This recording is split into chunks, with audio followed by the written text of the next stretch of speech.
నూతన జాతీయ విద్యా విధానాన్ని రద్దు చేయాలని కోరుతూ వచ్చే ఫిబ్రవరి 3వ తేదీన తలపెట్టిన చలో ఢిల్లీ కార్యక్రమాన్ని జయప్రదం చేయాలని పీడీఎస్యూ నాయకులు బి సిద్ధు పిలుపునిచ్చారు. రామచంద్రపురంలో ఆయన మీడియాతో మాట్లాడారు. అఖిల భారత విద్యా హక్కుల వేదిక పిలుపు మేరకు ఫిబ్రవరి 3న ఢిల్లీలో జంతర్ మంతర్ దగ్గర నిరసన ప్రదర్శన సభలను విజయవంతం చేయాలని అన్నారు. ఈ కార్యక్రమంలో రామచంద్రపురం పీడీఎస్యూ నాయకులు అభిషేక్, బాలాజీ, సూర్య, లక్ష్మణ్, అజయ్, సంతోష్ తదితరులు పాల్గొన్నారు.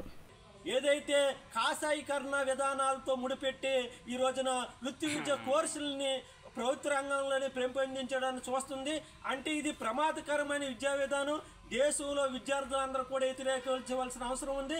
అదేవిధంగా విద్యా వ్యాపారాన్ని అరికట్టకుండా ఏదైతే విద్యా వ్యాపారాన్ని పెంచుకోవాలని చూస్తుందో ఈ విధానాలు మరి విద్యార్థులకి, తల్లిదండ్రులకి ప్రమాదకరం.